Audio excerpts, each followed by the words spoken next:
श्री स्वामी समर्थ. श्री स्वामी समर्थ या चॅनलवर आपल्या सर्वांचं स्वागत. दीपावली पर्व काळात रोज सायंकाळी पुढीलप्रमाणे सेवा करावी. दिनांक 13/10 ते 23/10 या काळात करावयाची सेवा. सर्वप्रथम परब्रह्म भगवान श्री स्वामी समर्थ महाराजांच्या प्रतिमेचे पंचोपचार पूजन करून श्री स्वामी स्तवन तसेच एक माळ श्री स्वामी समर्थ या मंत्राचा जप करावा. परिसर शुद्धी, संरक्षण तसेच अलक्ष्मी निस्सारण होण्याकरता श्री गुरुपीठ येथील यज्ञाची विभूती व पिवळी मोहरी हातात घेऊन 11 वेळा श्री वल्गा सुक्त व श्री कालभैरव अष्टक म्हणून घरात टाकाव्या. श्री स्वामी समर्थ. अथर्ववेदोक्त वल्गा सूक्त.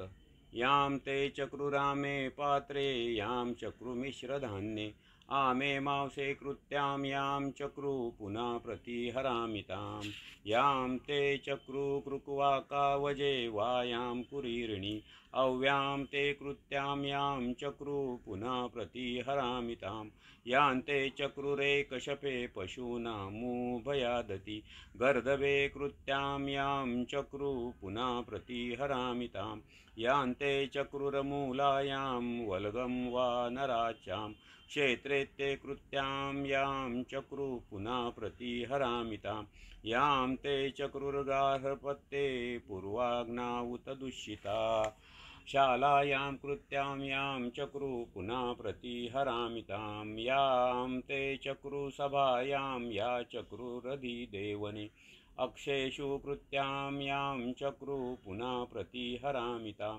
यां ते चक्रुसेनायां यां चक्रुर्श्वायुधे दुन्दुभौ कृत्यां यां चक्रू पुनः प्रतिहरामितां यां ते कृत्यां कूपे वदधु श्मशाने वा निचरत्नु सद्यनि कृत्यां यां चक्रू पुनः प्रतिहरामितां यां ते चक्रुपुरुषास्ते अग्नौ शङ्कसुके च यां रोकं निर्दाहं प्रव्यादं पुनः प्रतिहरामिताम् अपथैना जबारेण्णा तां पतेत प्रहिण्मसि अधिरो मर्यां धीरेभ्यासं च जभाराचित्या यश्च कारणशशाक कर्तृं श्रश्रे पादमङ्गुरीं चकार मद्रभस्मभ्यमभगो मग्वद्भ्या कृत्यां कृतं वलगीनं मूलीनं शपथेयम् इन्द्रस्तं हन्तु महता वदेनाग्निर्विन्द्य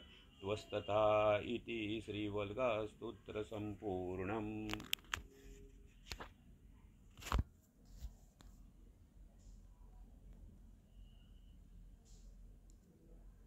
श्री कालभैरवाष्टक स्तोत्र. श्री गणेशाय नमः.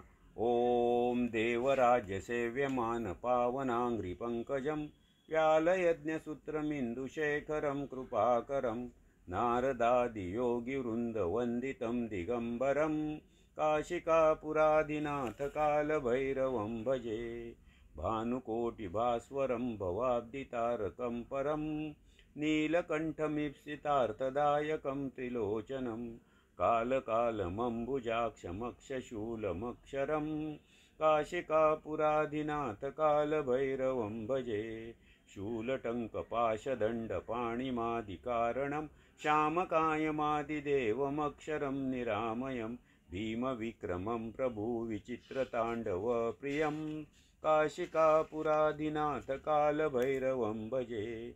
भुक्तिमुक्तिदायकं प्रशस्तचारुविग्रहं भक्तवत्सलं सितं समस्तलोकविग्रहं विनीक्वणन् मनोज्ञहेमकिङ्किणीलसत्कटिं काशिकापुराधिनाथ कालभैरवं भजे.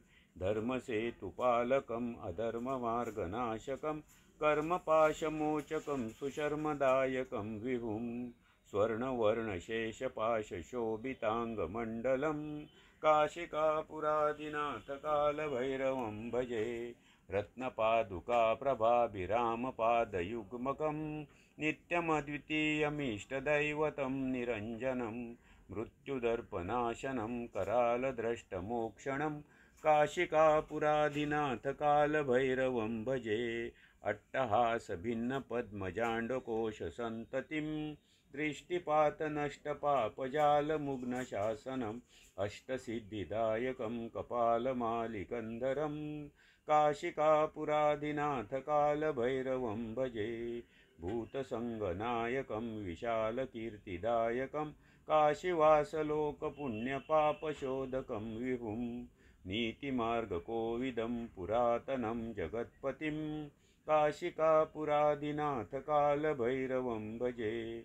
कालभैरवाष्टकं पठन्ति ये मनोहरं ज्ञानमुक्तिसाधनं विचित्रपुण्यवर्धनं शोकमोहदैन्यलोभकोपतापनाशनं ते प्रयान्ति कालभैरवाङ्घ्रिसन्निधिं ध्रुवम् इति श्रीमद्शङ्कराचार्यविरचितं कालभैरवाष्टकं सम्पूर्णम्।